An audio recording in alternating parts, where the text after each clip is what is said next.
game show called The Price is Right. United Way fundraiser. I think if you're flashing on there, Are we flashing, sir? We are flashing. Perfect.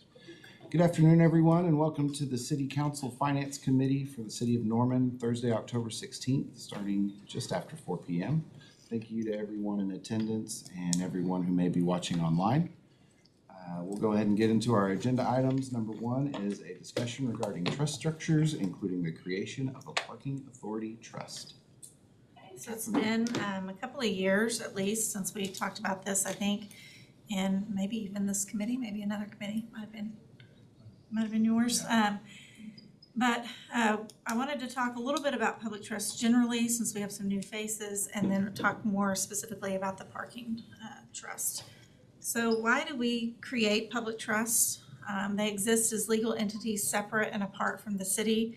That protects the city from liability for the trust activity. The trust is protected from liability for city activity, and that includes financial liability as well. That's why we have, for instance, the hospital operating in a separate authority, so that the city and the general fund are not at risk for hospital activities and vice versa. They exist for the public benefit. As a public trust, you have to act on behalf and in furtherance of a public function and a beneficiary. You may issue debt. There's a constitutional provision that prohibits the city from issuing long-term obligations like debt, and so we use our trust to issue debt oftentimes so that we can commit to longer-term financial obligations. They can sell property, exercise the power of eminent domain, and you'll see I have an indenture I'll pass out in a little bit. The powers that a public trust can engage in are really broad, and what we typically put in these indentures are everything that the statute allows a trust to do, so that if they ever wanted to do something in accordance with the purpose of the trust, they have the authority to do that in the trust indenture. Public trusts operate under the authority of a board of trustees. That creates a fiduciary relationship. The trustees hold the title to the property and act as authorized in relation to the property for the benefit of the beneficiary. They have to file annual financial reports each year with the beneficiary, audits with the state auditor. They engage in competitive bidding just like the city would, and they have to comply with the Open Meeting and Open Records Act just like the city does. Where the beneficiary comes into play is when they want to issue debt. And we saw this with Norman Regional's big, I can't remember the name. Inspire Health, thank you. I was wanting to say Vision Norman, but that's a different plan. Inspire Health, a few years ago, they had to come to the city, and the city as the beneficiary had to approve the debt before it could be issued. And that requires 2/3 approval, so that always gives the beneficiary some control and some influence over that. But other than that, it operates completely separately from the city. When we create a public trust, you consider a trust indenture, and that's really just sort of like the charter for the trust authority. The council would adopt a resolution approving the trust indenture and accepting the beneficial interest in the trust as the beneficiary. That also requires 2/3 approval. And then we record the documents with the county, the Secretary of State, and file a notice with the state auditor's office so that they know to expect audits. If I may, Catherine, one thing about that 2/3 approval is whenever we're issuing revenue bond debt, that's when you see me getting really nervous about all the council members are here. Because 2/3 for us is 6 votes, but in order to waive competitive bidding to issue the debt, on a negotiated basis, you have to have 3/4 majority, which for us is 7 votes. And it's 7 votes. It doesn't matter how many are here.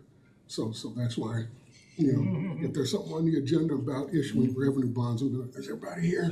Anthony's So we have quite a few public trusts, as you all know, and the way we agendize it for your meetings, you're acting as trustees of these trusts, except for the hospital, and this as a city council, so that items that come before you might be an NUA item, a Norman Utilities Authority item, City of Norman item, Tax Increment Finance Authority item, all in one meeting. But we have 5 trusts right now that operate. Only one is governed differently from the others.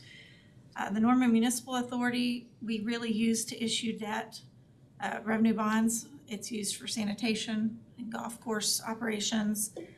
Norman Utilities Authority is water and sewer projects. The Hospital Authority is obviously the hospital system. The Tax Increment Finance Authority is any TIF revenues or TIF projects funded with TIF revenues. And then the Norman Economic Development Authority is one we created back in 2014. I think that's right, to do citywide economic development projects. At that time, we discussed a permanent funding source that's never really gotten off the ground, but it's still out there and could be available for use if needed. Each trust has its own system of governance. Ours are all very similar except for the Hospital Authority. There, the mayor appoints the board members with the consent of council, and those operations, thankfully, are managed entirely by the board for the hospital. And so you'll see people on that board who are very specialized in hospital operations, financial issues, things like that, because that is such a specialized area. As a beneficiary, we receive those annual financial reports. We, as I said, approve issuance of debt and things like that.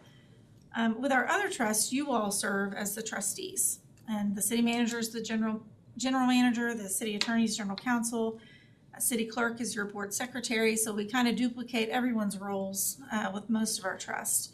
All of our trusts right now, the city is the sole beneficiary, so if you need to issue debt, the city only needs to, or the trust only needs to get action taken by the city. And they follow the same policies that we use for other things, contracts that go to the trustees for approval, competitive bidding, all of those things. And I want to point out, though, that what's interesting about this setup is when you put on your, I'm going to use Anthony's terminology here, when you put on your Norman Utilities Authority hat, you're no longer thinking about what's the best for the city. You're thinking about what's best for this business that we're running, this utilities authority. And so you have a duty of care as a council member, but you have a whole separate duty of care as a trustee.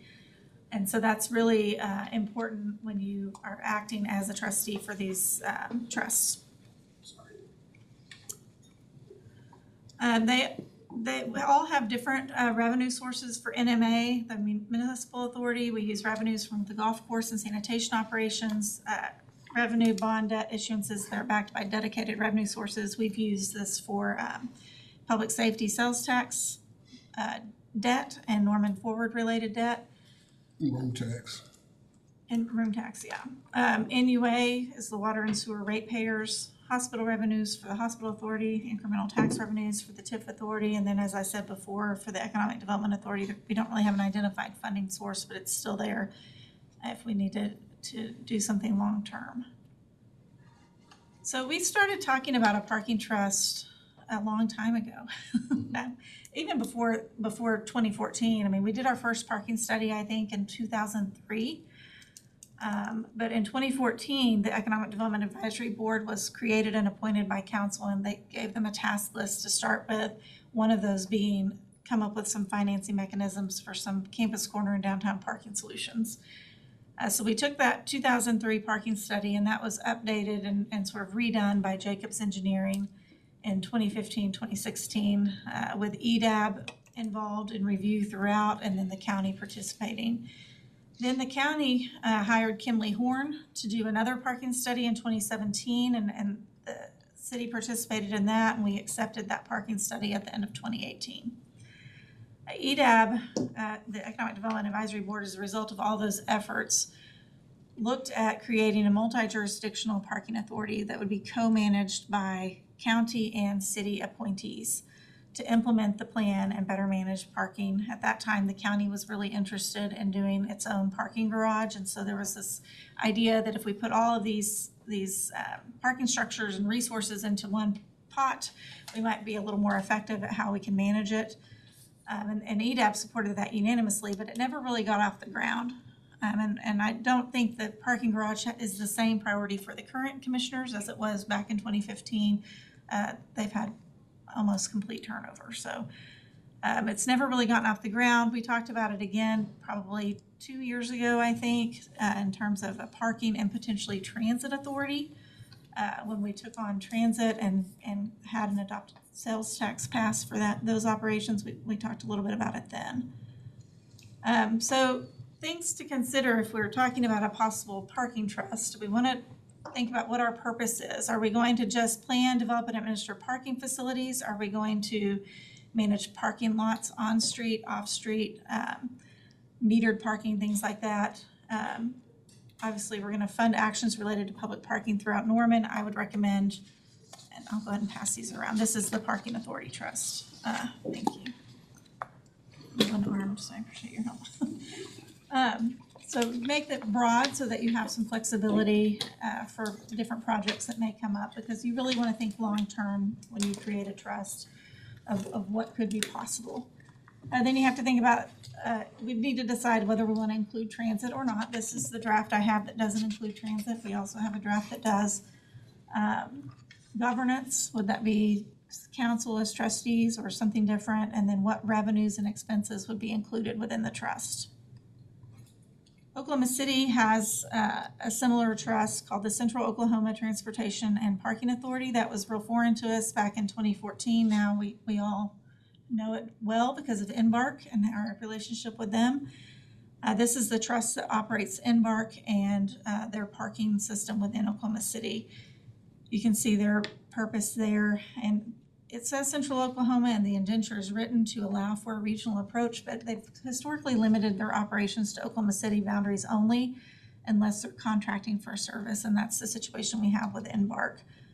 And of course, only Oklahoma City is the beneficiary of that trust, so even if they had a regional approach, it wouldn't necessarily mean the city has a say without becoming a beneficiary of the trust.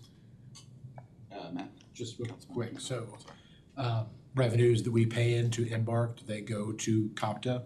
Yes. Okay, so our local tax revenues go into Central Oklahoma?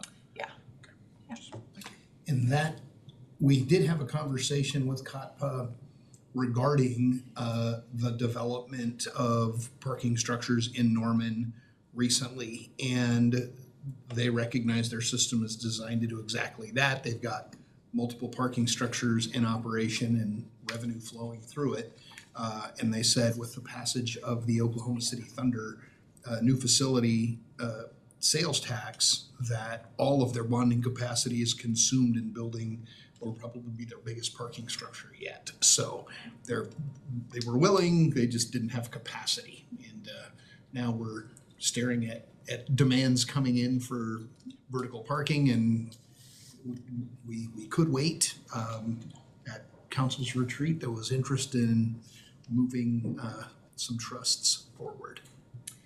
Yeah, so on their board of trustees, Oklahoma City does it differently from how the city does it. I don't know that they have a single trust where all of council serves as the trustees. This is a common approach for them, where they'll have 3 members serve on the trust as trustees based on their position. So whoever's serving as mayor, city manager, and finance director in this case, and then 5 trustees that are appointed by the mayor and approved by council. In this case, because it is the Central Oklahoma Authority, one must live outside of Oklahoma City. The administrator, much like ours though, is a shared role. So the administrator of COTPA is appointed by the city manager and approved by the trustees, but they also serve as a city employee as the director of Oklahoma City's Parking and Transit Department. City of Oklahoma City is the sole beneficiary, as I said. Tulsa also has a parking authority that's been around a long time, similar purpose, and even a more different setup of trustees. So they have 1 mayor designee and then 4 mayoral appointees with council's approval. They operate only the off-street parking, garages and lots. And any meters on-street metered parking is managed by the city still. So they've just kind of separated that up differently. So when you look at what ours could include if we were to adopt a parking trust, these are the parking related revenues that are in your FYE 26 budget. It's about $364,600 between the parking lot leases for Gray Street and Asp Avenue lot, the parking meter revenue, and then parking enforcement revenue.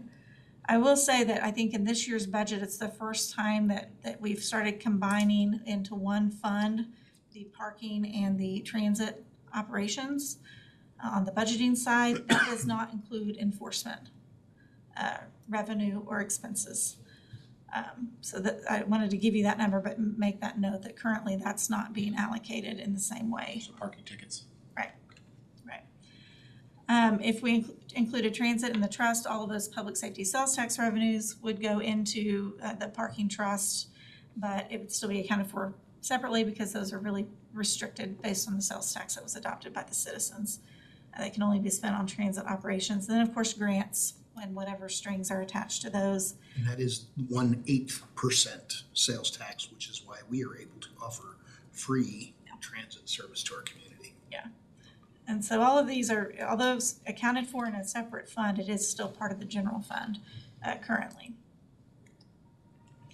The expenses unfortunately exceed the income right now, or the revenue. So we're at about $424,000 in annual expenses anticipated. That includes parking meter, pay station equipment. We have to replace some of those facilities every so often, and so we've got some of those in the budget. And maintenance at just under $80,000 a year. We have our parking enforcement staff. This doesn't include fuel or vehicles, just salaries and benefits is almost $67,000 a year. And then this year, we have started allocating the staff time between transit and parking because they're sharing some staff operationally, and so you see that as an expense for parking now too. Obviously, if transit's included, we'd be including any of those expenses, transit-related expenses that are covered by the dedicated sales tax and FTA funding. You will be talking, those of you who are on CPTC or just plan to attend, you'll be talking next week about updates to the parking management plans, which is going to include some increases to meter and lease rates, which would help the revenue get a little more close to meeting some of these expenses. With the trust, any excess revenue that you have could be used for parking related projects. And I know for years, going back to our studies, at least in 2015, 2016, a need was identified for a garage potentially on Campus Corner or in the vicinity of it and in downtown Norman. And so as we look at how we can achieve that, you could use the parking trust to issue revenue bonds, and the revenues within the trust that aren't dedicated to transit, with the strings attached from the FTA or the sales tax, could be pledged for debt financing. But we would probably have to structure that debt a little creatively so to minimize payments on the front end, because we really need the revenues from the garage to help support that debt. And so we'd want to do something that's, interest only or capitalized interest in the beginning until it's in operation, and then look at pledging those other revenues from the garage back to the debt. If this concept is in alignment with council's ideas during goals and objectives, obviously the establishment of the trust is step one. We did have recent conversation with county commissioners about is this going to be a Cleveland County? Are you in or are you out? And we are definitely more nimble as a Norman City trust with council members participating as those trustees. You're just able to make decisions and you don't have to wait for anybody else. So step two for us would be to bring you what that financing would look like. We've also been in conversation with Mr. David Floyd and some of his associates that all they do is parking structures. So they could show you what that financing would look like. Councilmember Green. Yes, and to your point about having to get some money on the front end, if let's say it's the Asp Street parking lot plus some land, and there are developers who are willing to pre-lease, does that help us with getting it across the line? We really think it would, and that's actually my next bullet up here, is those long-term parking leases for a majority of the parking spaces might be needed to help back the debt issuance, because we don't have parking garages with a proven history in Norman. It would be really good to have long-term leases for a lot of these spaces to take to a bank and say, we've got guaranteed revenue that can come in. And we do think that would be helpful. It's important, I think, to understand though that even if they're signing those leases, I would suspect that they're not gonna start to pay for parking that doesn't exist yet. So yes, we could sell a bank that, yeah, we have these long-term leases, but you're still going to have to borrow some money up front to build the garage. And so they're increasing the amount of debt. That's what's capitalized interest that Kevin's talking about. So say that we were able to structure it where we had interest-only payments for 5 years or something like that. Would the funds from that come out of the general fund to cover the interest-only payments monthly, or would we be using the revenue from? Yeah, that would be a decision you all would have to make. I will say historically, we have not used the general fund. I want to say this the right way. We have not pledged the general fund towards any debt of a trust authority because that's a risk we cannot take. But there may be a situation if you identify funding within the general fund that you could dedicate towards that a finite amount, and that might be something that would work. We'd need more information on what the financing looks like, I think, to One of the evaluate reasons that. we found Shannon was because of her previous life in ACOG's equivalent down in Dallas-Fort Worth. The ability to ultimately include our transit operation in the parking and transit trust provides more avenues for funding in the world of public transit.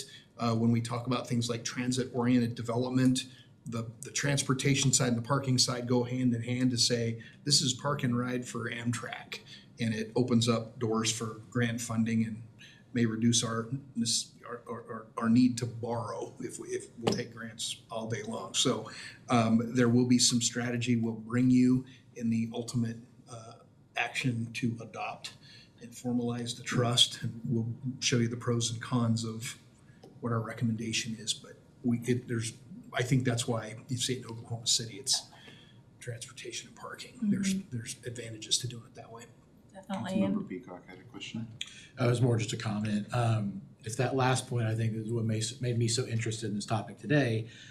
Because just, in my work as a professional, I have gathered that there's probably $100 million worth of construction that is on the precipice, if not for a parking solution. So like these projects would be coming online today if they were able to park them. So they're all housing projects. We desperately need housing. Housing generates sales tax. Housing generates people spending money here. And so I would love to see this entire idea, this entire concept fast-tracked, figure out how we can get the trust off the ground and start planning the first garage. And I have preferences where that would be, but Each one would stand, the financing would be financially independent of others, although once in the fund, all of a sudden the available revenue grows and it makes, the first one's a little bigger hurdle, the second one, Oklahoma City can do them all day long now. They've got a wonderful track record. So there is really not a reason other than the construction capacity to say you couldn't have two moving simultaneously. They would have different revenue profiles, different designs, different capacities. What we'll do if council says this is the track we're on, staff will begin to meet with property owners around the two sites identified initially at Aspen, Peters, and Gray to start verifying interest in long-term. How many spaces could we count to that question, I think if you had 1,000 spaces in a parking garage today, you could lease them today, all of them. And that's just with today's demand, not including any future development. And those are projects that land is acquired, plans are already developed, they just are not building them because they don't. see a If I build parking? 100 units on a property and I can only park 20 of them, where are you gonna put the other 80? And I know we don't have parking requirements in Norman, and that's not really what we're referring to. It's just the ability of being able to provide every person, every bed, a parking space. And there's just a. And the market knows that. So Absolutely. So totally the market is market-driven. telling us we need to build parking garages. Councilmember Grant? Yeah, housing is a need, but also there are businesses that would like Absolutely. places for their employees, and some businesses might actually rehab an old building and move into it if it had parking available. Agreed. So, Yeah, I think in all the conversations we've had about density, this is definitely a missing piece that we have. I really want to see the pros and cons of it just being parking in it, or it including transportation, because it seems like, I don't know, maybe I have to look at Tulsa's more, I guess, to see. But I kind of envision this, say Norman is done with parking garages down the road, and we still have this trust going, we're not dissolving it. Maybe we can incentivize developers to build more vertically with the parking garages we could help put on their structures, or mixed-use retail at the bottom of the parking structure and housing at the top. We've seen that in a lot of cities that we've gone to. And then I would like to go ahead and explore a third site and make that the Young Family Athletic Center. I think that needs a parking garage really bad right away, and it will turn over a lot. Maybe a lot more than the other ones. The connectivity, the inclusion of transit, the whole Federal Transportation Authority, the FTA dollar access. And what we're talking about is very common in cities across the country, and they do access FTA dollars. And that's the primary plus for us, is just a whole new portfolio of grant funds to go pursue. Related, but sort of a different topic. We had talked about the idea of parking maximums a few years back, and I'd really like to revisit that, because my whole idea behind that was that you put essentially a soft cap. We say you can only build X amount of parking spaces, but if you want to go over that, you've got to pay a luxury fee. And to me, a luxury fee would go very much into this as a revenue source. And so again, to your point, disincentivizing surface parking lots, but incentivizing vertical structured parking and using almost the carrot as a stick. So, big stick, but big carrot. Mayor Herman. Yeah, so the cost per space so like maybe on Campus Corner or downtown, it would be a taller, have more levels to it, but like the YFAC could just be one deck that's above the parking that's already there. Maybe two, but is it that much more expensive to do one deck versus having to do It five really of them? is. It really is. It's, because regardless of how many stories, you have to build the footings and the foundation to carry a bunch of cars and move them. So it really isn't a question of 3 stories versus 2, or, it's vertical. It's vertical. At the hospital after 2, the price even down after 2. And it's already fire sprinkled, and you've already got all the trades involved. Most of it's prefab on site, and then these kind of, build the erector sets. It's like McAllister, Oklahoma has 3 parking garages in their downtown. Town of 20,000 people. And they're not like Taj Mahals. They're clearly built in the 80s, it looks like, or 70s even. But they're like one deck. So it's a surface parking lot with a roof where there's parking on top of it. And so I've always felt like if McAllister, Oklahoma can have parking garages, how can Norman not have a single one that's not a private development or outside of OU? So, but yeah, I'm lean more towards including transit and parking together. Even if our transit tax is only for transit, maybe that revenue helps. It just being there on paper. Here's revenue we get from transit dedicated, in addition to parking revenue that we get. And like you're saying, there's a 4-story commercial building downtown on Main Street that has never had a tenant. That would if they could lease 50 parking spots right now. But we could lease out all of the Gray Street parking lot right now, I'm pretty sure, if we wanted to, but then we'd have a public parking lot that has no public spaces available. So I don't think that would go over very well. But I do think I don't think we want to see more surface parking lots or buildings be torn down to add more parking downtown or Campus Corner. But if we can get the parking structures in there, and then we can start getting that vertical development we want to see.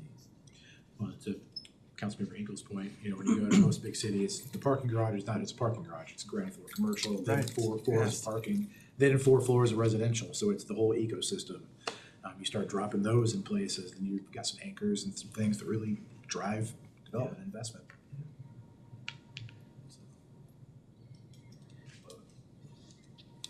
I guess that was our questions portion.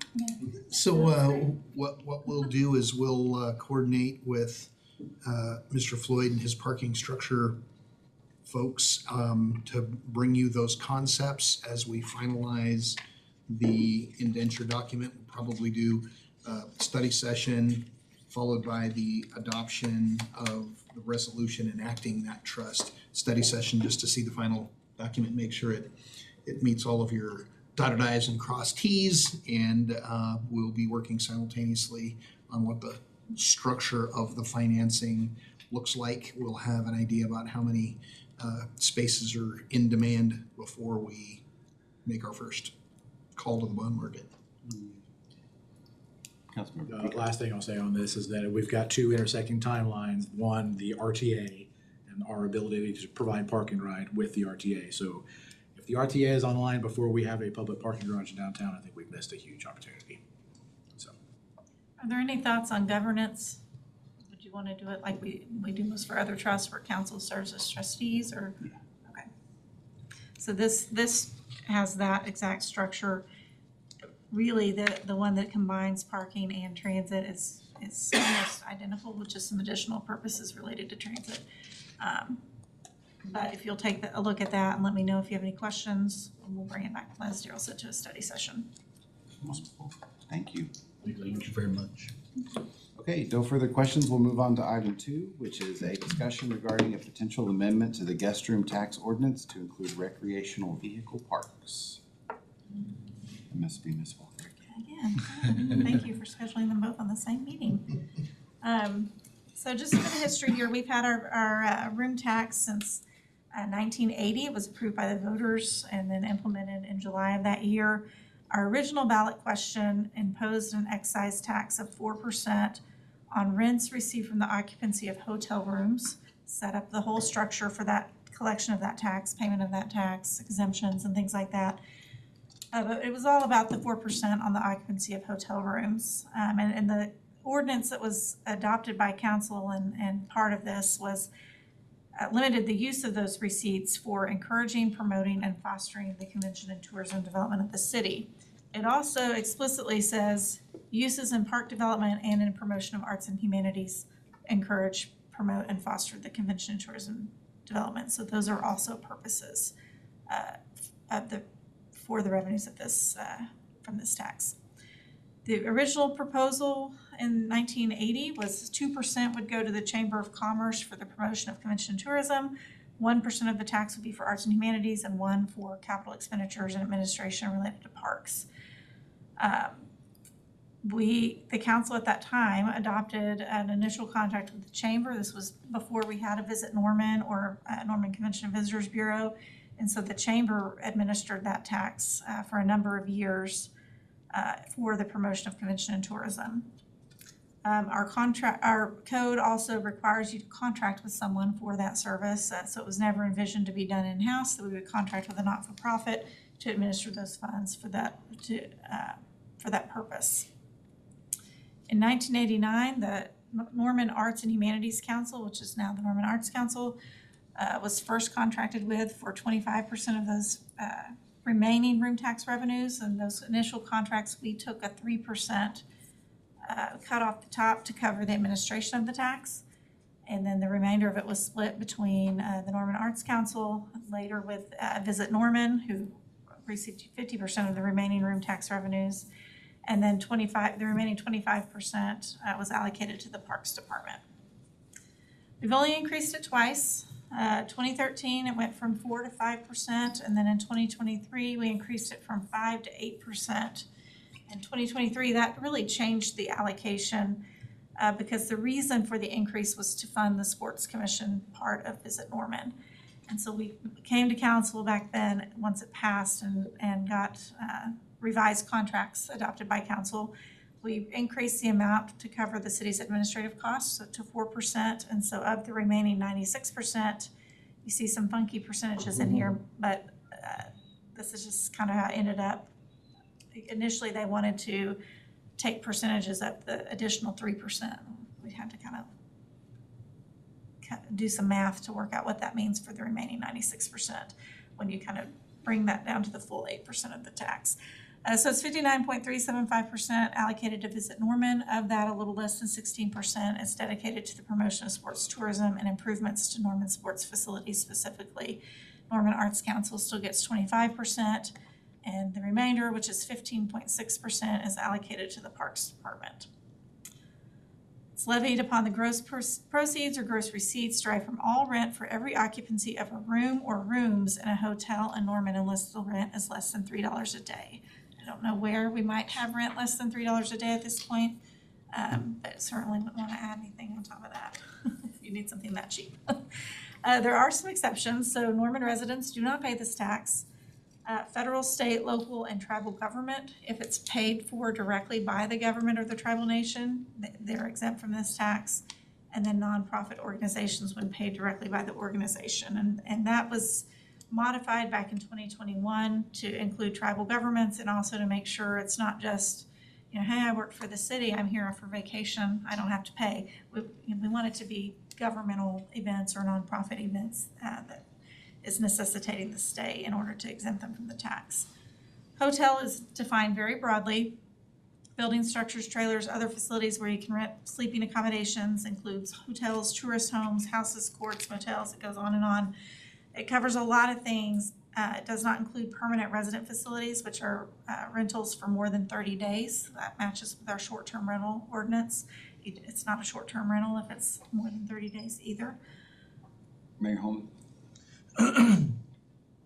So does a university, visiting basketball team playing OU and stays the night at Embassy Suites, are they paying the visitor tax? Or No, are they they're, government they're not employees of the government, so is the university itself paying? it They're depends. paying for the rooms, See, aren't they? technically speaking, like if the coach is an employee of the university, which sometimes they are, sometimes they aren't, and paying with a university credit card sort of thing, then the coach might be.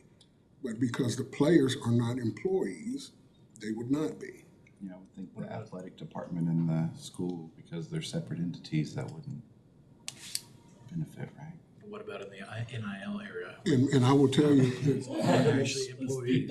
in my role as the city controller who has to make those determinations for the hotels, that question has never come up. I Yeah. can, you know, I do like, Yeah, I'm just wondering, like, yeah, we're, who do we got next week? Ole Miss, whatever. They'll probably not stay in Norman, I assume.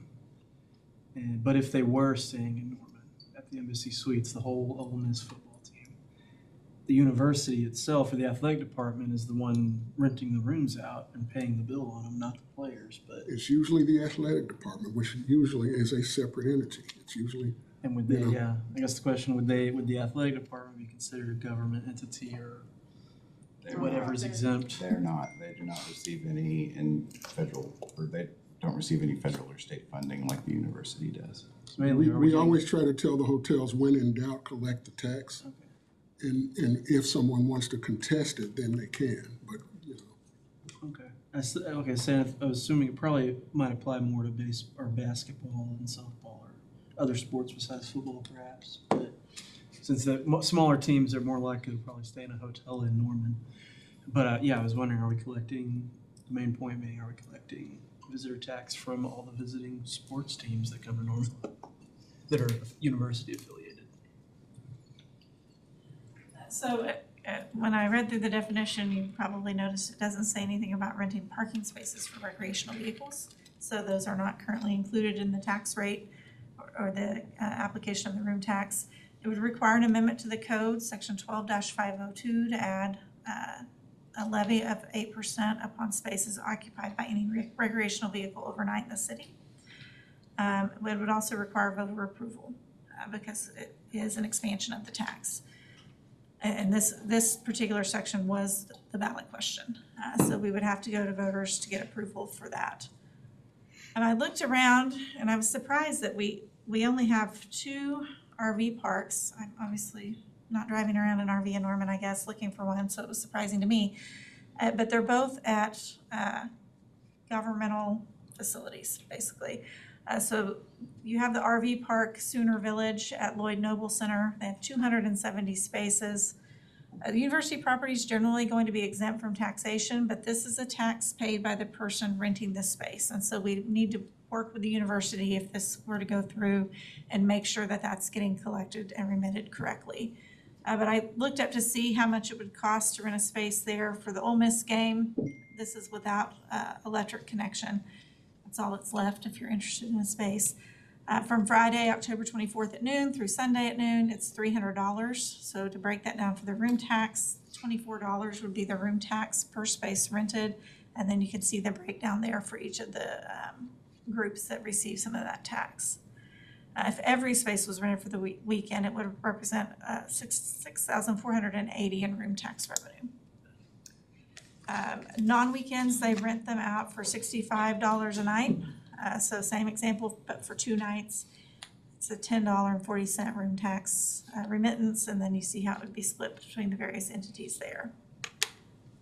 We also have the Cleveland County Fairgrounds, which has 51 spaces. Again, same issue, county property is generally going to be exempt from taxation, but this is paid by the person renting the space, so we'd work with them to make sure that that's going to be administered, collected, and remitted to us. That's a $35 per night rental rate, and you can kind of see some of how that would be broken down between the various entities.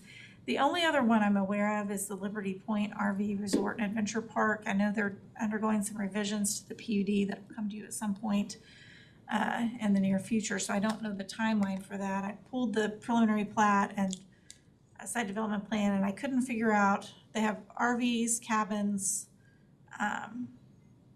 glamping, and some other things they provide. I'm not sure how much of that is for recreational vehicles, and of course there aren't any rates posted yet, so I don't know what kind of revenue we'd be looking at there potentially, but it is a very large development with a lot of spaces if it moves forward. So that's the other location that we know of that could be impacted if that project continues to move forward. So I think that was it. And it wasn't long ago when Airbnbs weren't part of our vernacular and VRBOs and all that kind of stuff. And now we've got, I'm trying to remember the last number Jeannie gave us, but there's a bunch of them. And it really is advantageous to help close the gap between the demand and the hotel rooms available in Norman as new hotel projects are coming out of the ground. And this is just the next, I think, one of those spaces that helps us make up for our hotel room deficit. Councilmember Dixon, I think you. I don't know if there's spots for them in Canadian Shores over on Main Street or at the mobile home park at over by Whittier on Brooks. But fun fact, I used to live for 2 years in college in a 32-foot fifth wheel travel trailer at the, I don't remember the name of the park, but it's now where the Walmart is. One point my address was 7A Street, and then it changed to a couple different ones, and it was 2601 Classen, lot 7A. But and I drove a Ford Taurus. I couldn't even move the thing if I wanted to. So I think, I don't know if these have spots, but if there's, somebody, and I think people are living in fifth wheels these days. So I would think maybe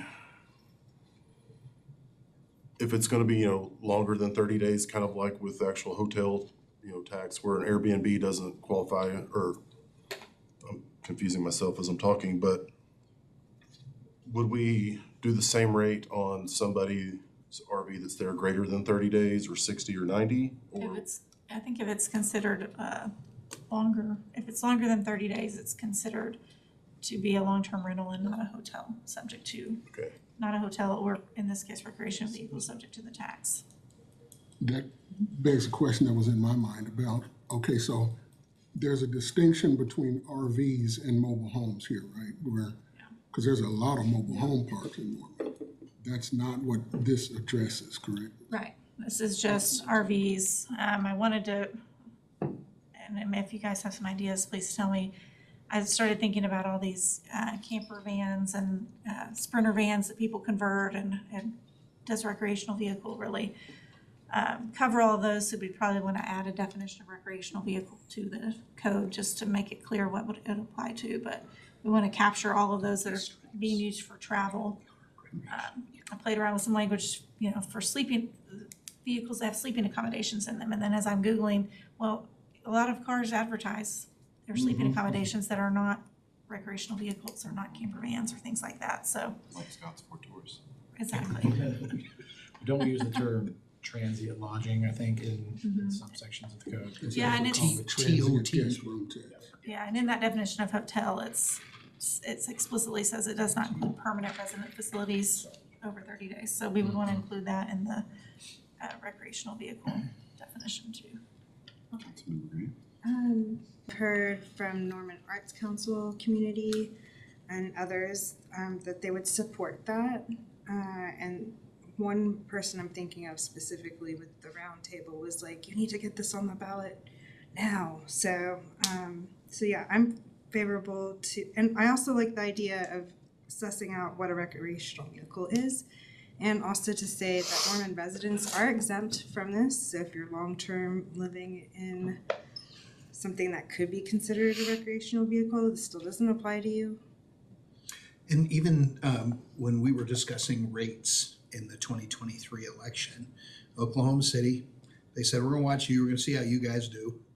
And if you guys are successful, we're gonna raise ours. Well, then they raised theirs higher than ours. I'm thinking, oh. So I think I don't know if they're at 9, but it would not be unheard of to think we should be the same here in Norman. So something to consider when that ordinance comes forward. Something else I'd like to consider, just because we are talking about parking garages and things like that, with the new trend of like Sprinter vans and things being converted, maybe we have lighter hookups in parking garages where people can have spaces for the vans that are covered and still have hookups and things like that. I don't know if that all could jive, but then you would have kind of a destination around those. If you're already doing active street frontage, all your utilities are already in. Councilmember Dixon? Just to piggyback on that, if we're gonna put a Tesla charger in any of these, it's super easy to, just add a 30 amp or 50 amp RV hookup. I mean, it costs an extra $50 probably nothing to do. Councilmember Grant? I like the idea of hookups in the garage, and I was just thinking about Gray and Peters. If you're having a festival like Norman Music Fest, and you've got people coming in, vendors especially, it's not a bad idea. Where's this going? That's why we have these little meetings. I know. Is your next slide question? It is. Does anybody have any more questions? So, explore the feasibility of that, and can we get it on a ballot? Catherine's recovering from Tommy John surgery. She's been throwing that knuckleball far too often. Caught up Good with her. story. So, Councilmember Peacock, did you have? I was just gonna say, very much like Councilmember Grant said, if we were trying to fill a ballot for April with items, I think this, makes perfect sense to throw on a ballot with potential charter changes and street maintenance bond, potentially. I don't know if you're overloading it at that point, but Would you rather have it overloaded, or would you rather go 17 times to the polling place? it's a good, Mayor Holman's talked about this a lot, about, when we did our last charter election, first page of the ballot, all the questions get filled out, and then you flip it over, and it's like 80% filled it out, 60%. Like the further you get down the questionnaire, the less return you have on answers. So I don't know that I got it. well, and our ability to try to figure that out, I think Oklahoma City had 11 questions. 75 to 85% all the way down. So if the percentage of yeses and nos doesn't change, Vote total is, I wonder, from question 1 to question 11. we need to Yeah, find and the I difference. don't know the answer to that either, but I can tell you that they don't care. They just just Just go, baby. Yeah, as long as it Majority passes. vote. Yeah. But I think we've been thinking about like 4 or 5. No further questions on this topic. We will move to Mr. Francisco for his report. And in the interest of your time, I will just, try to respond to any questions that you have. You've seen the October sales tax, and I will just remind you that the October sales tax is reflective of August with the adjustment for the supposed credit to our sales tax for the sales tax holiday weekend, which I'm never. That you hate.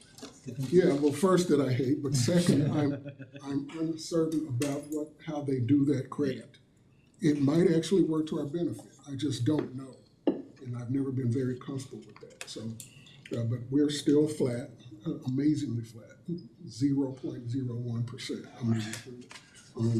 And again, we budgeted for flat, so we're on budget, but still. And one of the things I'll tell you, you'll always hear from your finance director, always hear from your city manager, job one, protect the general fund.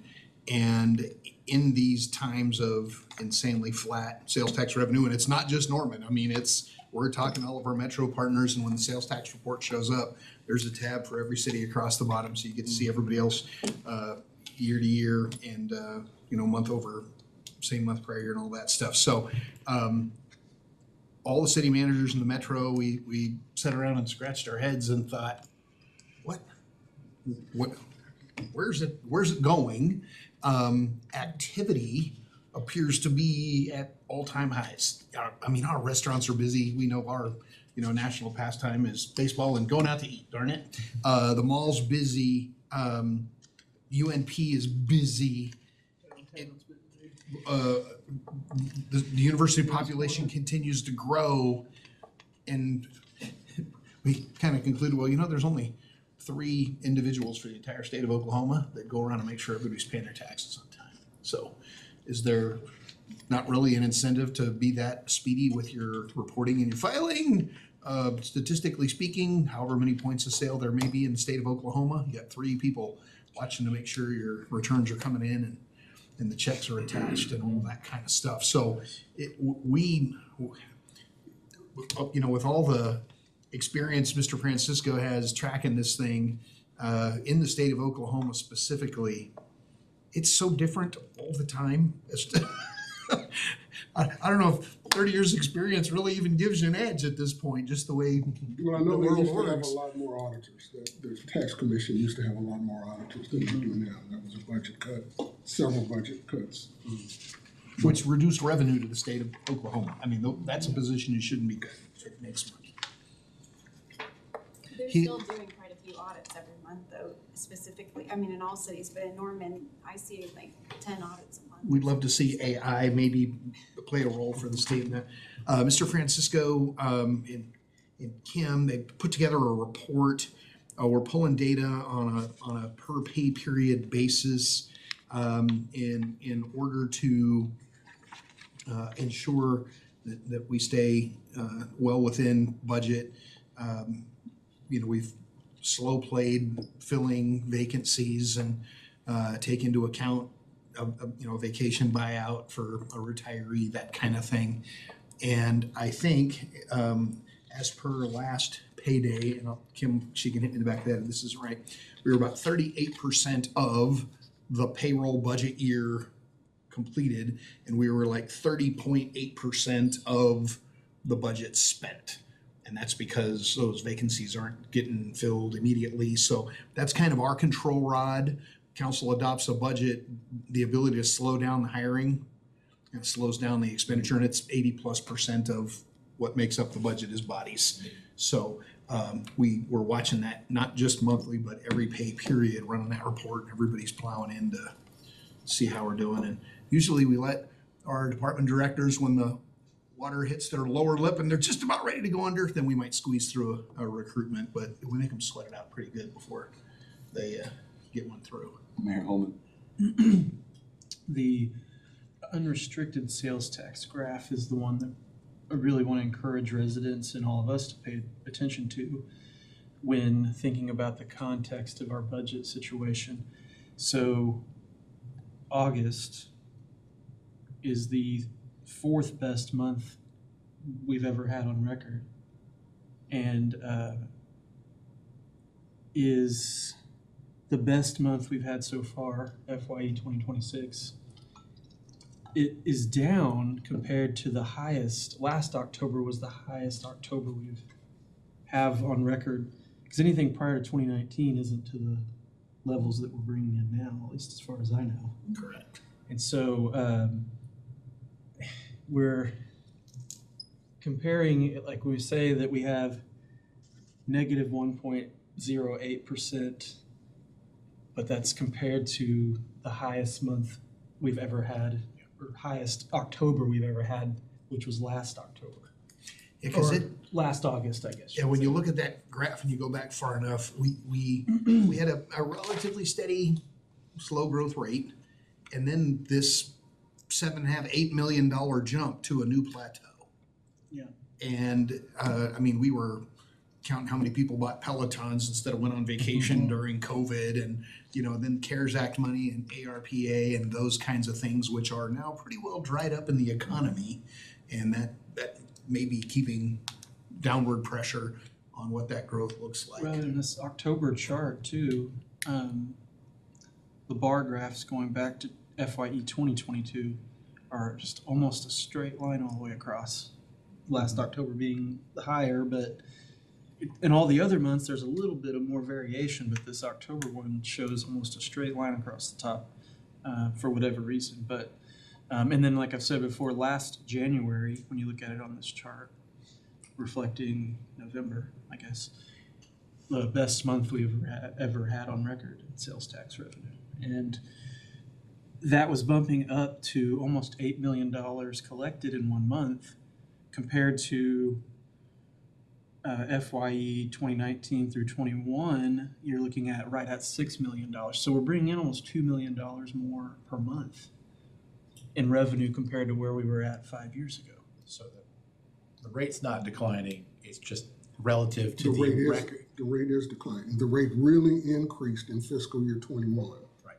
The coming out of COVID and the inflation factor Right. was built in that year. And as Mayor Holman says, it was kind of stayed flat from there. October sales tax has become the second largest month of the fiscal year, period. Back Moving. Yeah.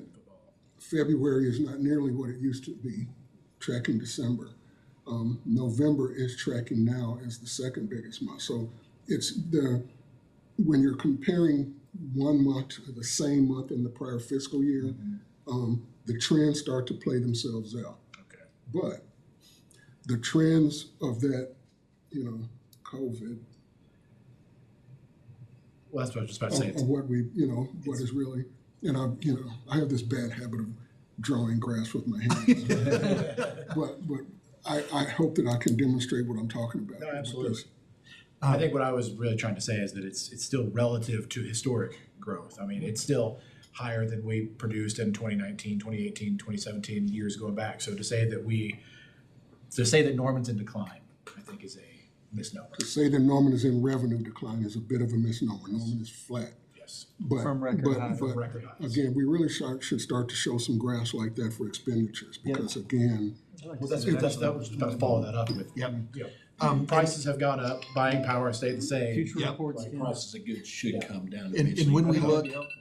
when we look at all of our Or even neighboring agencies, and you'll see some of the smaller agencies, and while we're flat in the metro, one of our smaller neighboring agencies will see this huge jump.